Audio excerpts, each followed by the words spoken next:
They had been told the tanks were coming to liberate them. That's what the radio said in Moscow. What the newspapers printed in bold Cyrillic letters, what the commissars repeated until the words lost all meaning. Liberation. As if freedom needed to arrive on tank treads, as if salvation came with the barrel of a gun pointed at your chest. Prague knew better. They had tasted 8 months of something dangerous, something the Soviet Union could not allow to exist. Hope. It was August 20th, 1968, and Jana Svobodova couldn't sleep, not because of the summer heat that made her small apartment above the bookstore feel like an oven. Not because of the distant rumble she told herself was thunder, but because she knew, in the way animals know when earthquakes are coming, in the way mothers know when their children are in danger. Jana knew that tonight would change everything. She was 23 years old, a literature student at Charles University, with ink-stained fingers and a habit of reading banned books under her covers at night. Her name, Swobodova, meant of freedom in Czech, and her father used to joke that she was born to live up to it. He'd been dead for 2 years now, killed in a factory accident that everyone knew wasn't an accident, killed for speaking too loudly about reform, about Alexander Dubček's socialism with a human face, about the possibility that maybe, just maybe, Czechoslovakia could chart its own path. Before we go deeper into this moment that would define a generation, if you appreciate stories about ordinary people doing extraordinary things, please take a moment to like this video and subscribe. These forgotten acts of courage deserve to be remembered. Jana stood at her window, 4th floor overlooking Wenceslas Square. Below, the city slept, unaware or pretending to be. Streetlights cast orange pools on cobblestones that had seen 600 years of history, from medieval markets to Nazi occupations to Soviet friendship. The same stones, different boots, history repeating itself like a broken record. Except this time felt different. This time, they'd had 8 months of breathing. 8 months since Dubček had become first secretary and started dismantling the machinery of fear. 8 months since censorship had loosened its grip and newspapers started printing truth instead of propaganda. 8 months since people stopped whispering in their kitchens and started debating in cafes. 8 months since Jana had walked past a newspaper stand and seen headlines that made her cry. Press freedom restored. Political prisoners released. Travel restrictions lifted. 8 months of spring in a country that had known only winter for 20 years. Jana had watched it unfold like a flower breaking through concrete. Students gathering in Wenceslas Square, not in fear, but in celebration. Artists painting murals that criticized the government and were immediately arrested. Musicians playing Western rock music without looking over their shoulders. Her own bookstore, the small space her father had left her, suddenly able to stock Kafka again, to display Havel's plays, to sell books that asked dangerous questions. She'd met Tomasz there 3 months ago. He'd come in looking for a copy of The Unbearable Lightness of Being, which was still technically banned, but everyone sold anyway during those giddy months. He was 25, a journalism student with glasses that kept sliding down his nose and a smile that made her forget to breathe. They'd talked for 4 hours that first day, closing time coming and going unnoticed, about literature and politics, and whether it was possible to have socialism without tyranny. Maybe this time it'll work, he'd said, his optimism infectious. Maybe Dubček's found the formula. Freedom within the system. Reform from within. She'd wanted to believe him. God, how she'd wanted to believe. But her father's voice echoed in her mind, the last thing he'd said to her before the factory accident. Jana, remember this. Freedom borrowed is not freedom owned, and the Soviet Union doesn't do loans. Now, at 11:47 p.m. on August 20th, 1968, standing at her window, Jana heard the rumble again. Not thunder. Thunder doesn't shake windows. Thunder doesn't make the glasses in your cabinet rattle. Thunder doesn't sound like the end of the world arriving in perfect mechanical formation. She grabbed her jacket, not knowing why, operating on instinct. Her hands found the pamphlets she'd been distributing, typewritten sheets calling for peaceful resistance, quoting Gandhi and King, believing that words could stop tanks. How naive that seemed now, standing at the edge of history with nothing but paper and ink. The streets were waking, not in panic, but in grim determination. Windows opening, lights flickering on, the city rousing itself like a patient waking from surgery. Not sure if the operation was successful, or if they were about to flatline. Jana ran down the stairs, taking them 2 at a time, her footsteps echoing in the narrow stairwell. The bookstore was dark, but she didn't turn on the lights. Through the front window she could see them now. People emerging from buildings, from apartments and shops and churches. Not running away, but walking toward.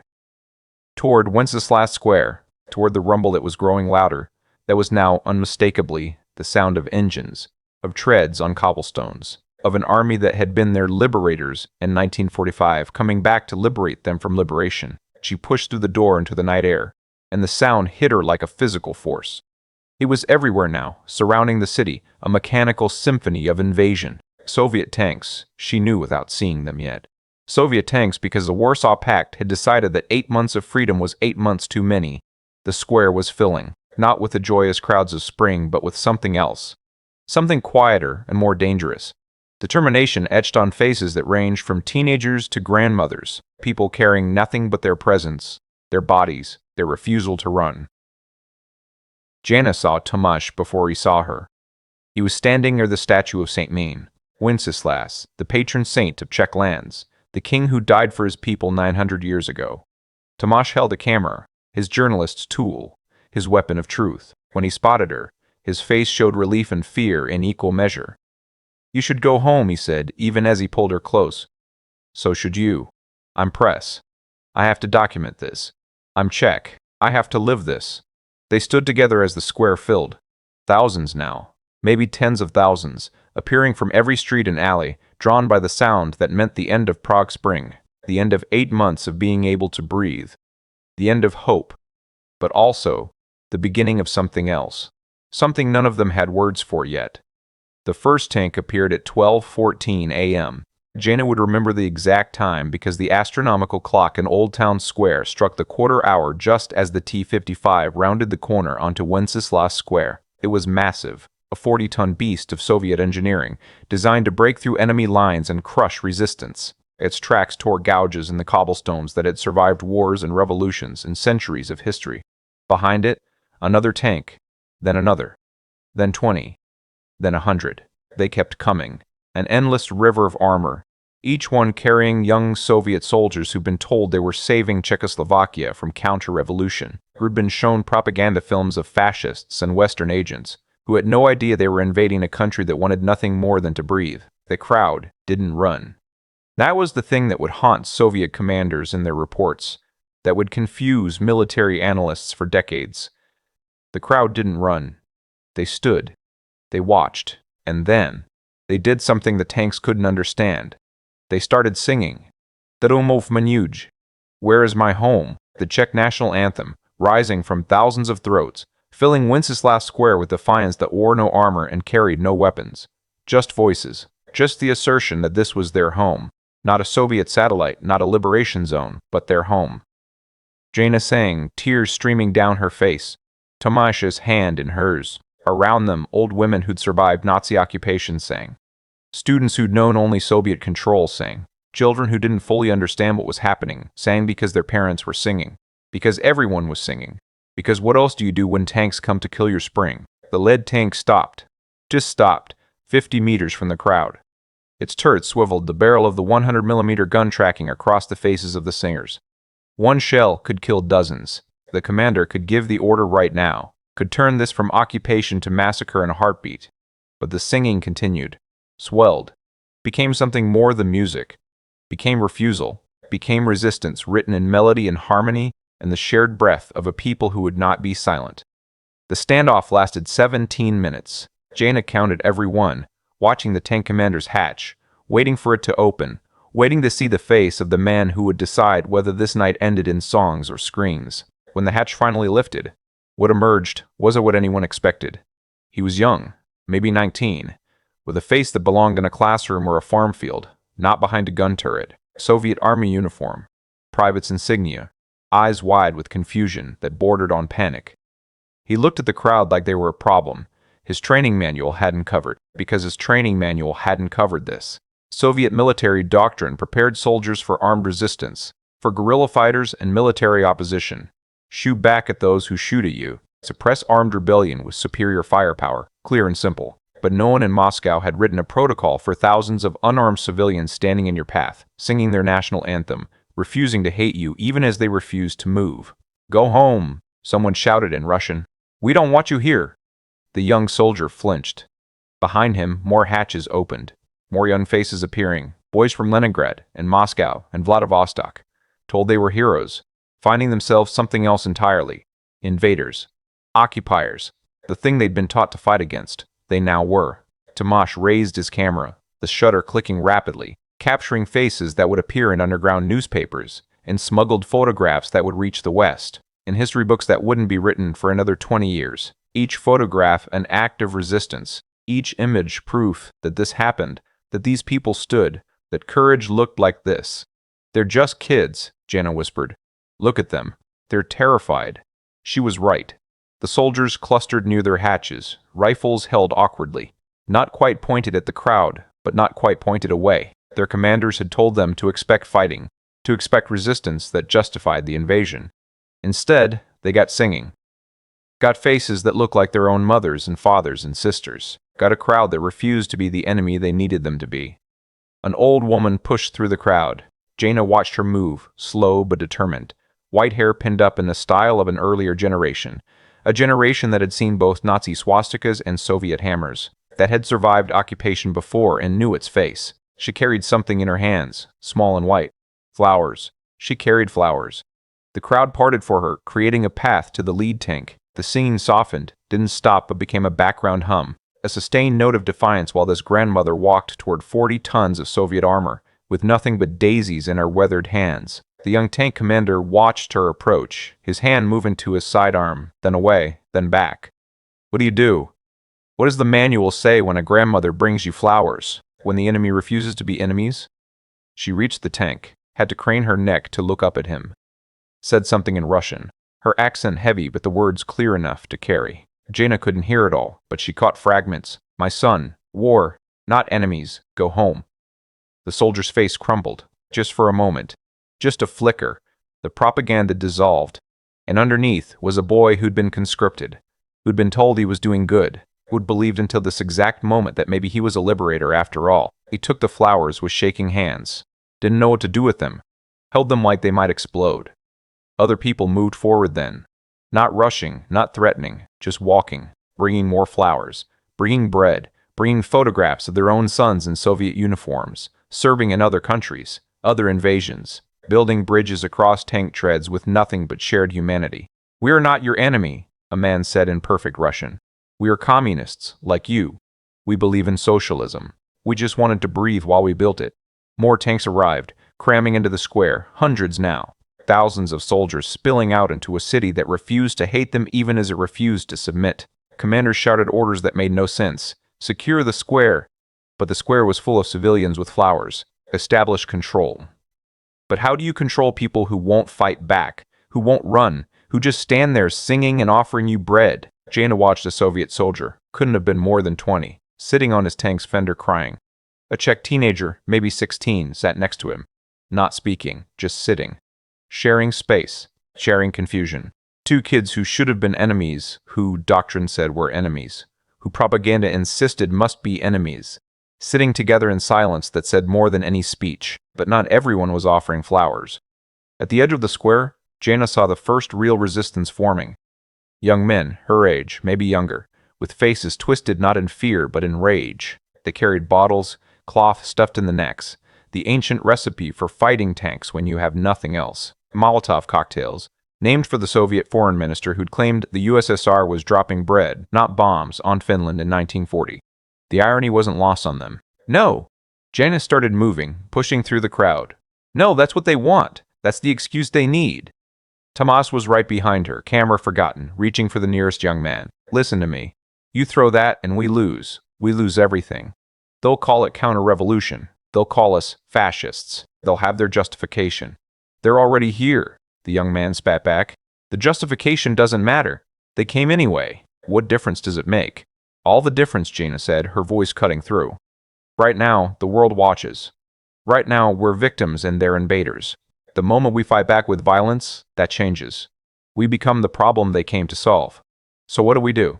Sing them to death? Give them flowers and hope they go away?" "Yes." The word came from behind them. They turned to find an older man, maybe 60, with the bearing of someone who'd seen wars and revolutions and knew the cost of both. "Yes, that's exactly what we do. Because violence is their language. They speak it fluently. They're trained for it. But this?" He gestured at the square, at the old woman still talking to the crying soldier, at the flowers being passed from hand to hand, at the crowd that refused to disperse. "This, they don't understand. This breaks their programming. This makes them question everything they've been told. The young man with the bottle looked at it, looked at the tanks, looked at Jaina's face. The rage was still there, but underneath it, something else. Not acceptance, but calculation. The realization that sometimes the bravest thing isn't fighting back, but refusing to fight at all. He lowered the bottle, didn't throw it, set it down carefully, the cloth wick unlit, the gasoline sloshing inside. One by one, the others did the same. Not surrender, but a different kind of resistance. The kind that doesn't look like resistance until you realize it's the only resistance that works against overwhelming force. So we just stand here? He asked, voice breaking. We stand here, Jaina confirmed. We stand, and we sing, and we remember that we're Czech. And being Czech means surviving empires that thought they could break us. The Habsburgs tried. The Nazis tried. Now the Soviets. They all make the same mistake. They think occupation is the same as conquest, that controlling our bodies means controlling our spirits. But they will control our bodies, Tomasz said quietly, the realism of a journalist cutting through. Dubček will be arrested. The reforms will be reversed. The spring will end. They've already won. Then we make them pay for it, Jaina said. Not with blood, because we don't have enough blood to matter against their army. We make them pay with their conscience. Every soldier who goes home having shot at people offering flowers, every commander who has to write reports about suppressing peaceful resistance, every photograph Tomasz takes that shows the truth of what this is. That's the payment. Around them, the square had become something unprecedented in military history, an occupation in progress where the occupied refused to act occupied.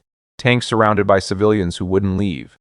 Soldiers with guns facing people with flowers. An army designed for war, finding itself in a situation that wasn't war, wasn't peace, but something in between that no doctrine covered. The singing rose again, different song now. We shall overcome. Borrowed from the American Civil Rights Movement, sung in Czech, the universal anthem of peaceful resistance. Jaina's voice joined thousands of others, the sound washing over Soviet tanks like a tide, like something that couldn't be stopped by armor or guns or the entire military might of the Warsaw Pact. Because you can occupy a country, but you can't occupy its soul. The occupation of Prague wasn't like other invasions. There were no pitched battles, no military objectives seized in strategic strikes, no clear moment when one side won and the other lost. Instead, it unfolded like a slow-motion tragedy. A city being suffocated while still breathing, still singing, still refusing to die quietly. By dawn on August 21st, over 200,000 Warsaw Pact troops occupied Czechoslovakia. Soviet, Polish, Hungarian, Bulgarian, and East German forces. Though the East Germans were kept mostly at the borders because even Moscow understood the optics of German soldiers occupying Czech lands again, just 23 years after the last time. Some ironies were too bitter even for propaganda to swallow. Jaina hadn't slept. None of them had. The square remained full through the night. A vigil that became a protest that became something else entirely. A statement. We are here. We will not be moved. You can bring your tanks and your guns and your entire military apparatus, but you cannot make us leave our own city.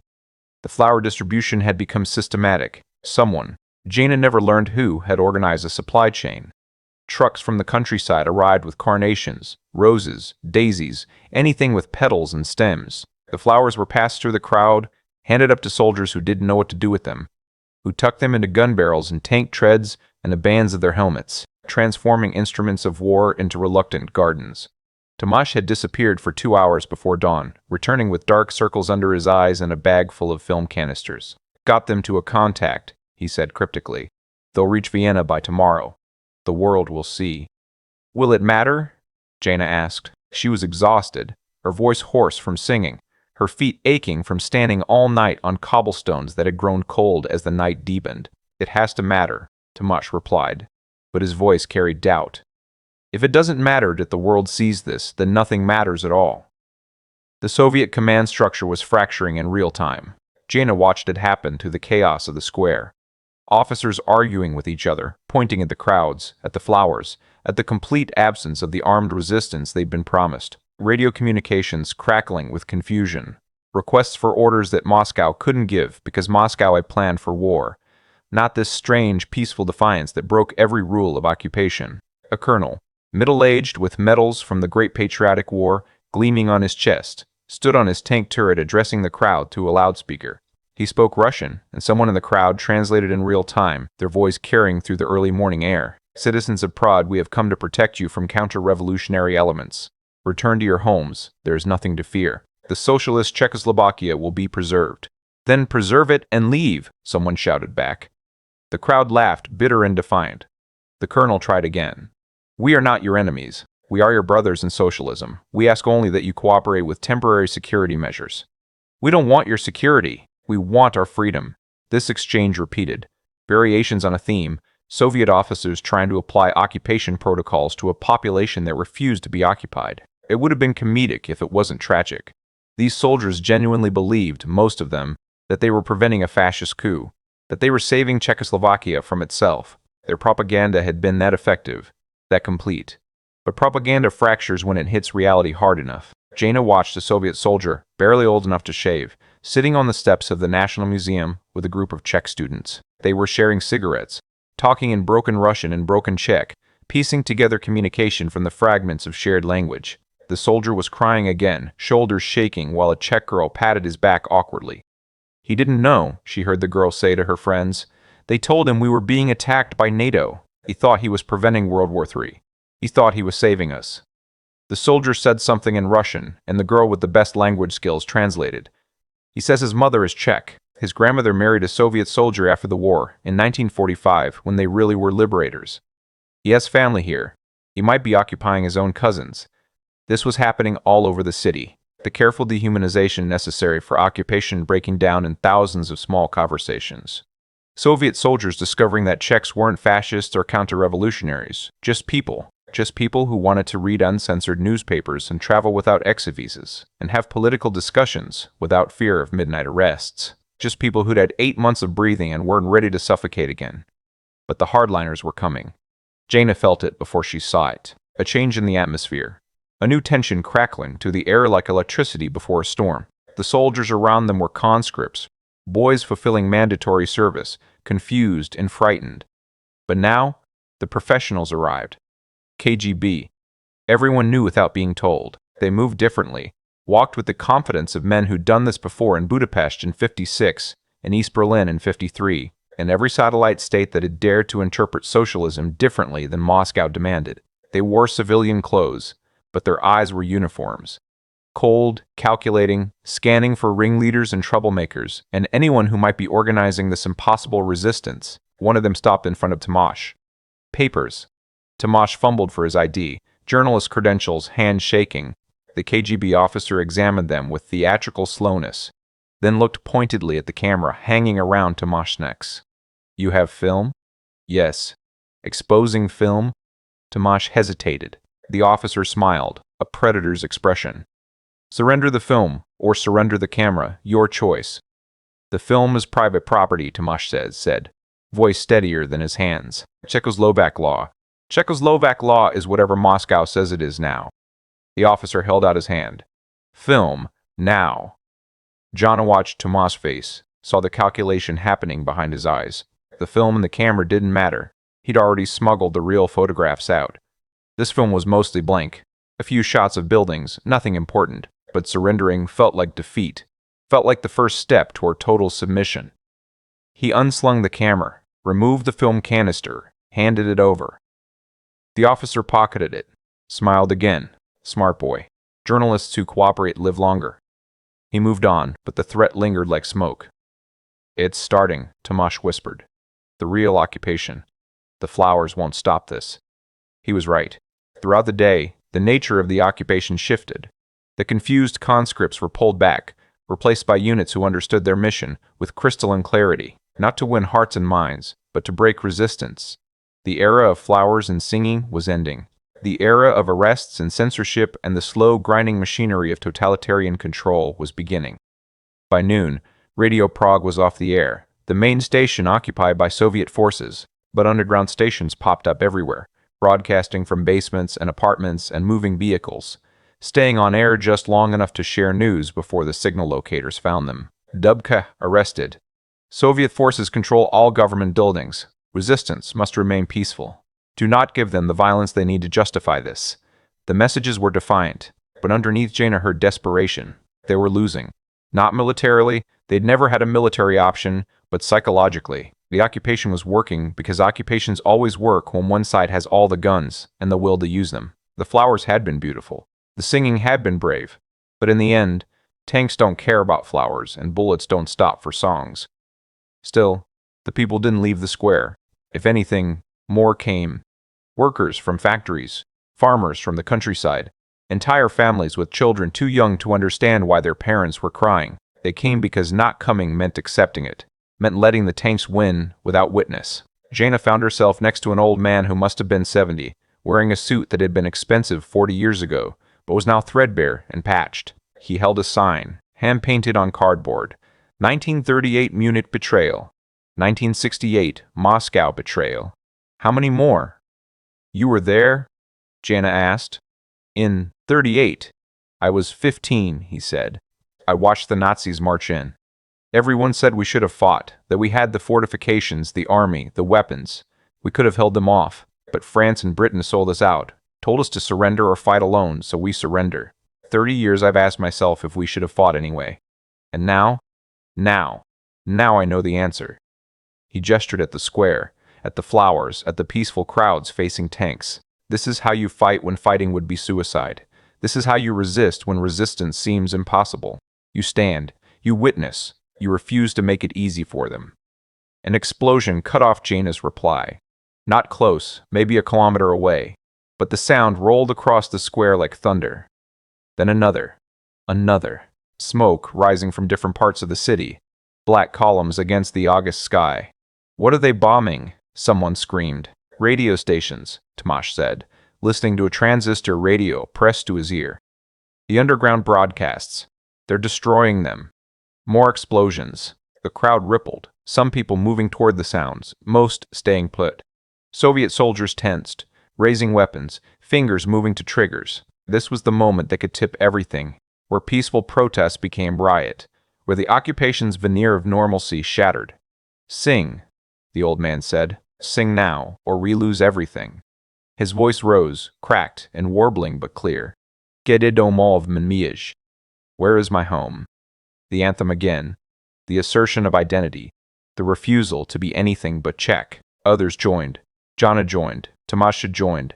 Thousands of voices drowning out explosions, transforming fear into defiance. The Soviet soldiers looked at their officers, weapons still raised, waiting for orders to fire or stand down.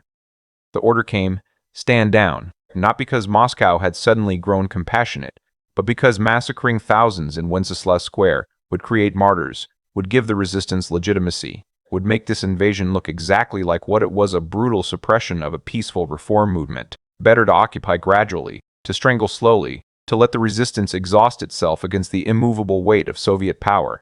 But in that moment, the singing mattered. In that moment, the flowers mattered. In that moment, the refusal to hate the scared boys behind the guns mattered, because it bought time, bought witness, bought the chance for the truth of this to reach the world before the propaganda machines could rewrite it. Jaina looked at Tomasz, at his face streaked with tears and dust, at his empty camera that had once held photographs that would tell the truth. She looked at the old man with his sign, at the grandmother still distributing flowers, at the young soldier who discovered he was occupying his own cousins. She looked at the tanks and the guns and the overwhelming military might of the Warsaw Pact, and she understood something fundamental. They were going to lose this. The occupation would succeed, the reforms would be crushed, Prague Spring would end in Soviet autumn. But losing wasn't the same as being defeated. Losing with flowers and songs and peaceful resistance meant losing with dignity intact, with the moral high ground secured, with the truth preserved for history. Sometimes, how you lose matters more than whether you win. The occupation became normalized with horrifying speed. That was the thing that broke Jaina's heart more than the tanks or the arrests or the censorship. The speed at which the impossible became routine, the extraordinary became ordinary, the intolerable became tolerated. Within a week, Soviet checkpoints dotted every major intersection.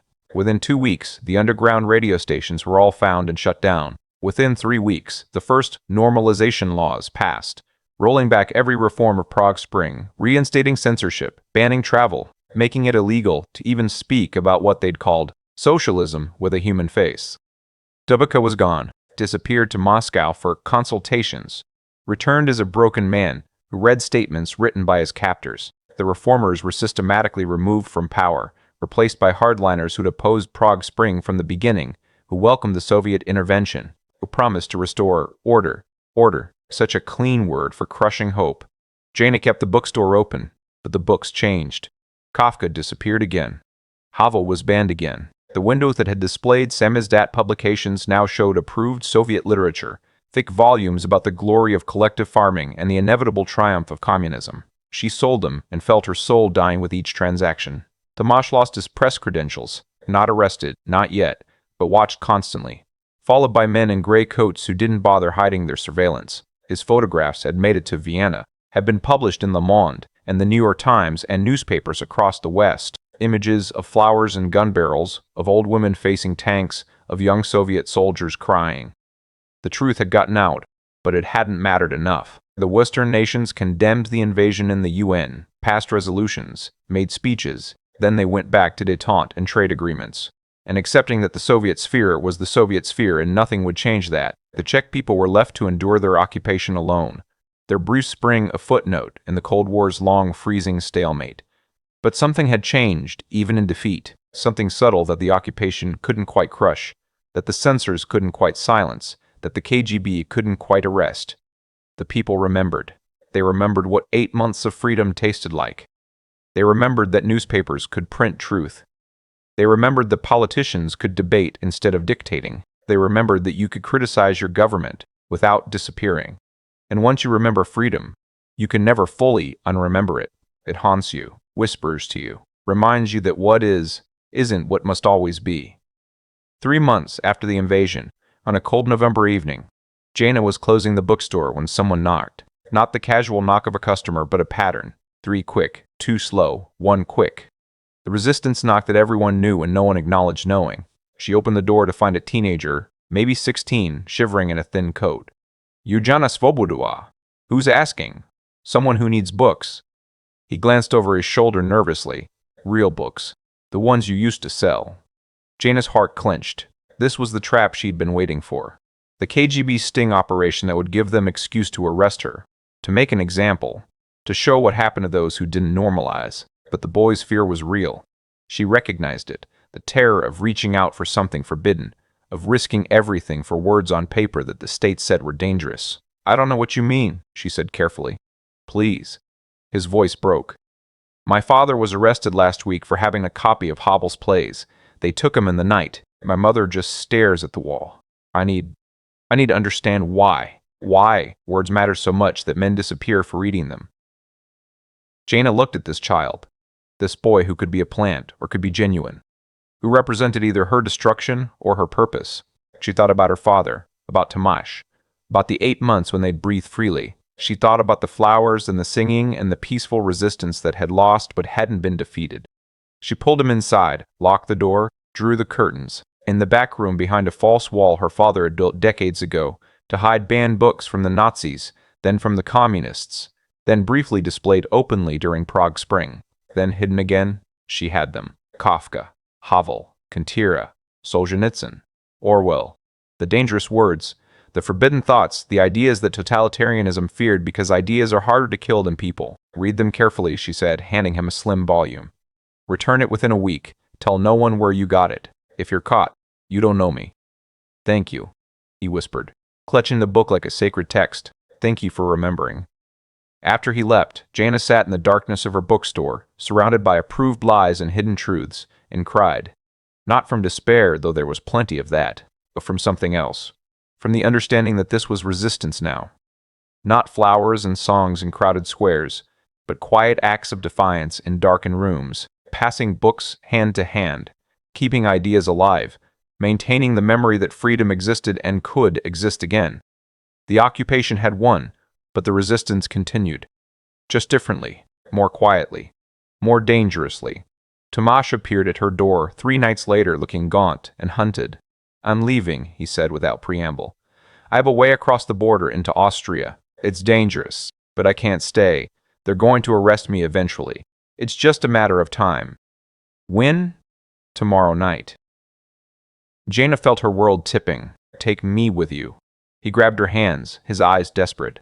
I want to. God, I want to. But the route only works for one person. 2 would be spotted. And besides, he touched her face gently. Someone needs to stay. Someone needs to remember. Someone needs to keep the truth alive here, in the heart of this, not safe in Vienna writing about it from distance. I don't want to be that someone, she whispered. I know, but you're Svobodova, of freedom. Your name is your destiny. They held each other in the darkness, two young people whose spring had been crushed by Soviet treads, whose future had been stolen by men in Moscow who feared freedom more than they feared war. They held each other and tried to memorize the moment, knowing it would have to last the rest of their lives.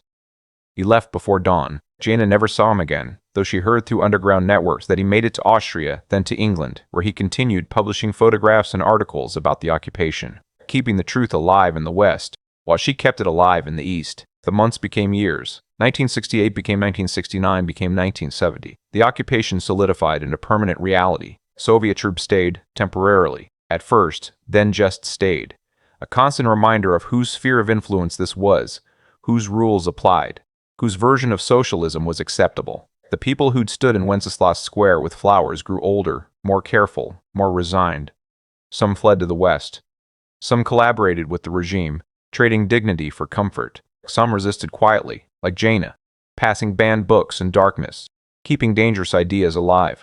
Many did all three at different times, navigating the impossible choices of life under occupation. But they remembered, in whispered conversations in kitchens, in samizdat literature passed hand to hand, in the way parents told their children about the 8 months when newspapers told truth and people spoke freely. And maybe, just maybe, socialism could have a human face. The old grandmother who'd given the first flowers to the first soldier became a legend. People said she visited the Soviet checkpoints weekly, always with flowers, always smiling, always reminding the occupiers that they were guests who'd overstayed their welcome. The KGB couldn't arrest her. A grandmother with flowers was too perfect an image of peaceful resistance, so they endured her.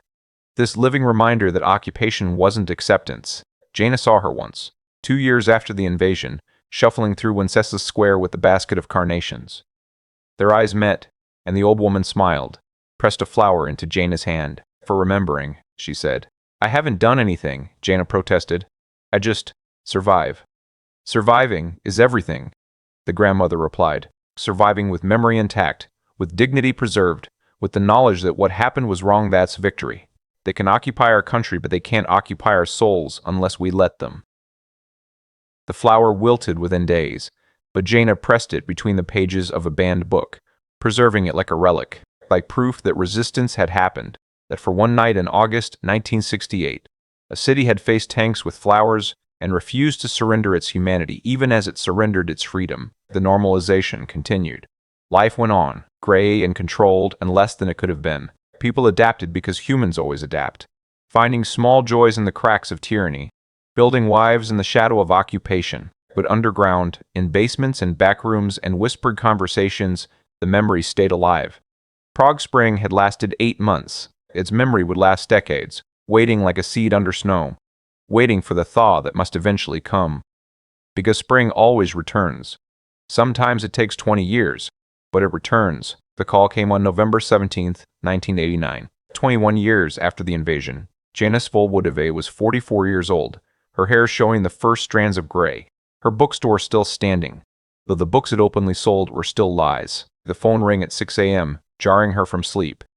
Turn on the radio, Tomasz said, his voice, unchanged by 2 decades, crackling across the phone line from London.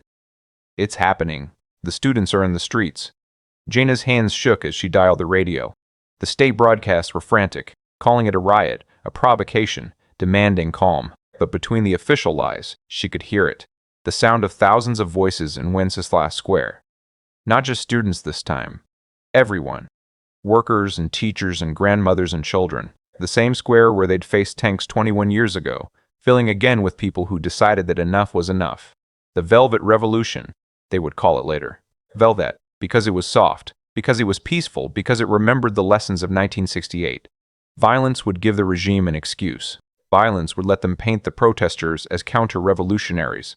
But flowers and candles and songs, those weapons the state had no defense against. Jana grabbed her coat, the same coat she'd worn that night in '68, worn thin now but still serviceable. She ran through streets that were waking to something impossible. The end of the occupation that had seemed eternal. Wenceslas Square was transformed. Where tanks had once stood, now stood candles. Thousands of them, hundreds of thousands, a sea of small flames that said, "We remember. We remember 68. We remember what you took from us, and we're taking it back." The old grandmother was there. Impossibly, she was still alive, ancient now, bent and fragile, but still carrying flowers, still smiling, still refusing to let the occupation win. When she saw Jaina, recognition flashed in those clouded eyes. "You kept them," she said, her voice barely a whisper. "Kept what?" "The books. The words. The memory. I knew you would." She pressed another carnation into Jaina's hand, an echo across 2 decades. "We won. It took 20 years, but we won." The protest continued for days, students leading, but everyone following. The regime threatened, postured, sent police who looked at the crowds and remembered their own parents talking about 68 in whispers. The police lowered their batons. Some of them joined the protests. On November 24th, the entire communist leadership resigned. Just resigned. The occupation that had seemed permanent, the control that had seemed absolute, crumbled like it had been made of sand all along. The Soviet Union, itself beginning to fracture under Gorbachev's reforms, didn't send tanks. Couldn't send tanks. Couldn't send tanks. The world had changed too much. The old certainties had dissolved. December brought Václav Havel, the playwright who'd been banned, imprisoned, silenced, to the presidency. The dissident became the president. The underground became the government. The impossible became real. Jaina stood in Wenceslas Square on New Year's Eve 1989, watching fireworks explode over a free Prague. Tomasz had returned from London, standing beside her like no time had passed, like the 21 years of separation had been a dream. "Was it worth it?" she asked him. "The waiting, the suffering, the 2 decades of occupation?" He was quiet for a long moment, watching the crowd celebrate, watching young people who'd been born under occupation dancing in freedom they'd never known. "That's the wrong question," he finally said. "The question isn't whether it was worth it. The question is, did what we did in 68 make this possible? Did it?" "Yes." His voice was certain. "We showed them that peaceful resistance was possible. We showed them that you could face tanks with flowers and live to tell about it. We showed them that occupation could be endured without surrender. Every book you passed in darkness, every memory kept alive, every story whispered to children about the spring that was crushed but not killed that built this. This moment exists because we remembered." The old grandmother died 3 months later, in her sleep, a smile on her face. At her funeral, thousands came. They lined the streets with flowers, carnations, and roses and daisies, transforming the route to the cemetery into a garden. The hearse couldn't move for the flowers people threw, until it drove over a carpet of petals, beauty crushed under wheels, but still beautiful, still there, still making a statement. Jaina found a letter in her bookstore a week after the funeral, slipped under the door by unknown hands. It was from the grandmother, written before she died, preserved for the right moment. "Dear keeper of words, I am 84 years old. I have seen empires rise and fall, seen occupations come and go, seen freedom lost and regained. I want you to know something about that night in August 1968 when I gave flowers to a terrified boy in a tank. I didn't do it because I thought it would stop the invasion. I knew it wouldn't. I did it because I needed him to remember, needed him to go back to Moscow or Leningrad and tell his mother that the people he occupied weren't monsters, weren't fascists, weren't the enemy, that they were just people who wanted to breathe. That's all resistance really is, in the end. Making yourself human to those who need you to be inhuman. Making yourself impossible to forget, impossible to dismiss, impossible to hate. You did that with books. I did it with flowers. Others did it with songs or photographs or simply by refusing to stop being Czech. And together, we built something the tanks couldn't destroy, memory. Thank you for keeping it alive. Thank you for passing it forward. Thank you for believing that spring would come again, even when winter seemed endless. We won. Tell them we won. Jaina read the letter in her bookstore, surrounded by books that were now legal to sell, legal to read, legal to discuss. Kafka was back in the window. Havel's plays were bestsellers. The truth that had lived in darkness for 21 years now lived in light. She thought about the boy who had come to her that November night in 1968, desperate for forbidden books. He was a man now, maybe 37, somewhere in this free country. She wondered if he remembered that transaction in darkness, if he understood that small acts of resistance, accumulated across millions of people in thousands of days, could topple empires that seemed eternal. The bookstore bell chimed. A young woman entered, maybe 20, born during the occupation, knowing freedom for the first time in her adult life. Do you have anything about Prague Spring? She asked. I want to understand what my parents lived through, what they endured so I could have this. Jaina smiled, pulled a book from the shelf, not from behind a false wall, not passed in whispers, but openly, legally, freely. Read this, she said, and remember, always remember. Because the price of freedom is memory. Forget what it cost, and you'll lose it again. The young woman took the book, thanked her, left. Jaina watched her go, watched her walk through a free city under a free sky, carrying words that had once been dangerous, that had once cost lives, that had helped bring down an occupation that seemed unbreakable. Spring had returned. It had taken 21 years, but it had returned. And somewhere in Moscow, Jaina liked to imagine, an aging Soviet soldier, now maybe 40, told his children about the night he invaded Czechoslovakia, and a grandmother gave him flowers, about how that moment broke something inside him, made him question everything he'd been taught, made him human again. How many flowers does it take to stop a tank? Just one. If it's offered with enough courage, if it's remembered with enough clarity, if it's passed forward with enough love. The grandmother had been right. They'd won. Not quickly, not easily, but they'd won.